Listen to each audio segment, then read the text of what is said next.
గుంటూరు జిల్లా మంగళగిరిలో ముక్కోటి ఏకాదశి సందర్భంగా ఏర్పాట్లు జోరుగా జరుగుతున్నాయి.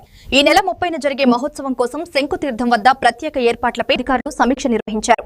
భక్తుల రద్దీ దృష్ట్యా సాధారణ భక్తులకు సౌకర్యవంతమైన దర్శనం, వీఐపీల కోసం ప్రత్యేక స్లాట్ బుకింగ్ వంటి చర్యలు చేపట్టినట్టు ఆలయ ఈవో కోగంటి సునీల్ కుమార్ తెలిపారు. Tahsildar Dinesh Raghavendra, municipal assistant commissioner Srinivas, SI Ravindranayak సహా పలువురు అధికారులు ఈ సమీక్షలో పాల్గొన్నారు.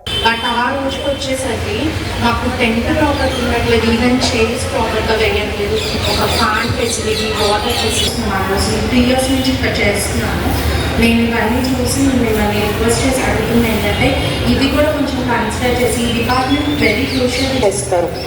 వాళ్ళందరికీ కొంచెం భోజనానికి tokens, water facility and next వచ్చేసరికి ఈ చైర్స్, ఫ్యాన్స్ కొంచెం ప్రొవైడ్ చేయవలసిందిగా కోరుకుంటున్నాను సార్. దాంతోపాటు మా ఆఫీసర్స్ని లోపలికి తీసుకురావడానికైనా కొంచెం ఇవన్నీ నేను ఫేస్ చేసిన ప్రాబ్లమ్స్ నేను ఓపెన్గా చెప్తున్నాను. బికాస్ మేమందరం ఎంత కష్టపడి చేస్తున్నామో మీకు తెలుసు. అండ్ నేను మా తగ్గి ట్యాబ్లెట్స్ అవన్నీ కూడా మెడికేషన్ అంతా కూడా సో మేము అదంతా ప్రాపర్గా చెక్ చేస్తున్నాం. మేము ఏదైతే అడిగామో కొంచెం కన్సిడర్ చేసి అవన్నీ చేయాల్సింది. 100 మందిని అందరూ తీసుకుని వెళ్తాం, మా స్టాఫ్ అందరినీ ఇలా తీసుకుని వెళ్తే ఎంత ఇబ్బంది అవుతాము. కామన్ మ్యాన్కి పాపం క్యూలో లైన్లో వచ్చిన వాడు ఎంత ఇబ్బంది పడతాడు. వీళ్ళు సాధ్యమైనంత వరకు మెరుగైన వసతులు ఇవ్వడానికి నేను ప్రయత్నం చేస్తాను. జడ్జి గారు వస్తారు, 1 గంట దర్శనం లేకపోతే 15 నిమిషాలు ఆపాల్సి వస్తుంది. మీరు వచ్చారు వెళ్ళిపోండి అని మేము అనగలమా? లేకపోతే ఒక కలెక్టర్ గారు వస్తారు. సో అంటే నేనేమంటానంటే మీకు ఇవ్వను అని ఏమీ చెప్పట్లేదు, మీకు చేస్తాం. ఇది ఫస్ట్ మీటింగ్ కదా, నెక్స్ట్ మీటింగ్కి టోటల్ సెపరేట్ చేస్తాం. మీ అందరి ఆలోచనలు పరిగణలో తీసుకుంటాను. మీరు ఫెస్టివల్ అయిన తర్వాత కూడా మీరు సో బాగుంది సార్ అనేటట్టుగా చేస్తాం. 9 గంటల వరకు వైకుంఠ ఏకాదశి సందర్భంగా లా అండ్ ఆర్డర్కి సంబంధించి అన్ని ఏర్పాట్లని అన్ని డిపార్ట్మెంట్స్ని కోఆర్డినేట్ చేసుకుంటా, ప్లస్ ఇక్కడ అంబులెన్స్ కానివ్వండి, ఫైర్ కానివ్వండి అవన్నీ కూడా అందుబాటులో ఉండేవి.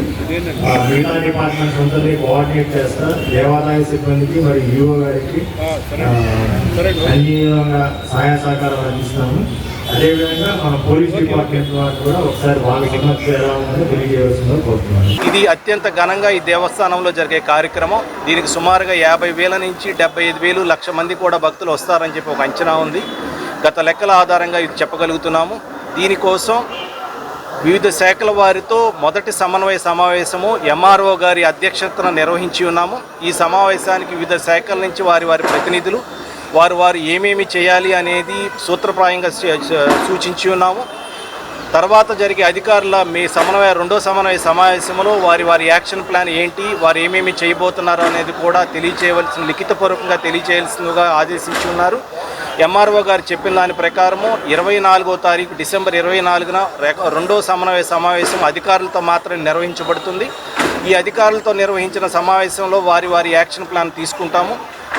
ఈసారి కొత్తగా చేయబోయేది ఏంటంటే ఒక వాట్సాప్ గ్రూప్ అనేది మేము ఏర్పాటు చేయబోతున్నాము. ఈ వాట్సాప్ గ్రూపులో అందరికీ కూడా ఎప్పుడెప్పుడు దేవాలయంలో మేము తీసుకున్న చర్యలు, తీసుకుంటున్న ఏర్పాట్ల పైన కూడా మీకు ఎప్పటికప్పుడు సమావేశంలో మీకు తెలియచేస్తూ ఉంటాం. దీనిపైన మీకు ఏమన్నా సమస్యలు కానీ ఏమైనా సూచనలు కానీ ఉంటే కనుక తెలియచేయాల్సిందిగా కోరుచు. వీళ్ళకి టైం స్లాట్ 4 hours ఇస్తున్నామండి. ఉదయం 7 నుంచి 8 గంటల వరకు ఒకటి, అలాగే మధ్యాహ్నం 12 నుంచి 1 గంట వరకు ఒకటి, అలాగే మధ్యాహ్నం 3 నుంచి 4 గంటల వరకు ఒకటి, అలాగే రాత్రి 7 గంటల నుంచి 8 గంటల వరకు. సార్ ఈ విఐపీలు కూడా వారిని వచ్చేసి క్యూ లైన్లోకి వెళ్ళమని చెప్పట్లేదు. వారికి సంబంధించిన టికెట్ కూడా మీకు ఆన్లైన్లోనే దొరుకుతుంది. దీనికి 20వ తారీఖు మీకు దానికి సంబంధించిన పూర్తి ఇన్ఫర్మేషన్ మీ మీడియా వారందరికీ ఇస్తాము. ఒక QR కోడ్ ద్వారా మీరు వెబ్సైట్లోకి ఎంటర్ అవుతారు. ఎంటర్ అయిన తర్వాత మీరు ఎన్ని టికెట్లు కావాలంటే దానిలో బుక్ చేసుకోవడం జరుగుతుంది. ఇది కమిషనర్ గారి దగ్గర, దేవాదాయ శాఖ కమిషనర్ గారి దగ్గర ఈ ఫైల్ పెండింగ్ ఉంది. ఈ 3 రోజుల్లో అది వస్తుంది. రాగానే దాని పూర్తి వివరాలు మీకు తెలియజేస్తాం. దానికి వచ్చేసి ఆ స్లాట్ బుకింగ్లో మేము ఆ సమయంలో 250 మంది వరకు మాత్రమే విఐపీలకు దర్శనం ఇస్తున్నాము. 250 కంటే ఒకవేళ తక్కువ ఉన్నట్లయితే కనుక మేము 1 గంట ముందే మీకు ఆ సమాచారం ఇస్తాం. మీరు కావాలంటే స్పాట్లో కూడా ఆ స్లాట్లోకి మీరు ఎంటర్ కావచ్చు. ఆ టికెట్ తీసుకోకుండా సడన్గా వచ్చినా కానీ ఆ స్లాట్లో మా ఆపరేటర్ ఉంటారు. మా ఆపరేటర్ మీ నేమ్ రికార్డ్ చేసేసి మీకు ఎంటర్ చేస్తాం. నిర్ణయాలు కఠినంగా లేకపోతే కాడా ఆ క్షణాన మేమేమైనా చేయాలి అన్నా మాకు ఇబ్బందికరంగా అవుతుంది. మేము స్లాట్ ఇస్తున్నాం. ఒకేసారి 100 మంది విఐపీలు వచ్చేసి మమ్మల్ని లోపలికి తీసుకెళ్ళమంటే ఆ క్యూ లైన్లో, ఉచిత లైన్లోనో మీ తల్లిదండ్రులు మీ పిల్లలు ఉంటారు, వాళ్ళు ఎంత ఇబ్బంది పడతారు. దయచేసి మీరు అర్థం చేసుకోండి. ఉన్నదాన్నంత వరకు మెరుగైన సదుపాయాలు ఇవ్వడానికి ప్రయత్నం చేస్తున్నాము. అలా కాకుండా మేము ఒకేసారి సమయపాలన పాటించకుండా మా ఇష్టం వచ్చిన సమయంలో వచ్చేస్తాము అంటే అది మేము వారికి ఎంతవరకు చేయగలుగుతాము. క్యూ లైన్లు మాత్రం పక్కాగా ఏర్పాటు చేస్తున్నాము. ఆ క్యూ లైన్లో జాగ్రత్తగా క్రమశిక్షణగా సమయపాలన పాటిస్తూ ఉంటే కనుక 15 నిమిషాల నుంచి 30 నిమిషాల్లో దర్శనం అయ్యేట్లుగా మేము ఏర్పాట్లు చేస్తాం. ఒక మాట చెప్తాను చూడండి, మీరు తిరుమల తిరుపతి దేవస్థానం చూసుకోండి. తిరుమల తిరుపతి దేవస్థానంలో ఉత్తర ద్వార దర్శనం రోజు వైకుంఠ ఏకాదశి అనేది మొదటి రోజే, కానీ భక్తులు అనేవారు ఆసక్తిగా ఉన్నారు కాబట్టి దాన్ని 10 రోజులు చేస్తున్నారు. సోషల్ మీడియా కానీ మీ ద్వారా కానీ మేము ప్రచారం బాగా కల్పిస్తాము. దాని ద్వారా ఆ స్పందన వస్తుందని ఆశిస్తున్నాం. భక్తులకి మంచినీరు నిరంతరం ఇస్తామండి. అలాగే ఉదయం వచ్చేసేటప్పటికి పాలు కూడా నిరంతరం ఇస్తాము. ఉచిత ప్రసాదాలని క్యూ లైన్లో ఇవ్వము, ఎందుకంటే దాన్ని శుభ్రం చేయటం అనేది చాలా కష్టమవుతుంది. మీకు మంచినీరు పాలు మాత్రమే క్యూ లైన్లో ఇస్తాము. ఉచిత ప్రసాదాలు 4 కౌంటర్లు పెడుతున్నాము. ఆ కౌంటర్లో కూడా మీకు తాగడానికి నీళ్లు ఉచితంగా ఇస్తున్నాము. అన్నీ కూడా వీలైనంతవరకు ప్యాకింగ్ వాటర్ మాత్రమే ఇస్తున్నాము. ఏది కూడా నీళ్లు చేత్తో పోయటం అనేది లేదు. అశుభ్రత అనేది ఎక్కడా ఉండదు. ఎక్కడికక్కడ ప్యాకింగ్ మెటీరియల్ మాత్రమే ఇస్తాము.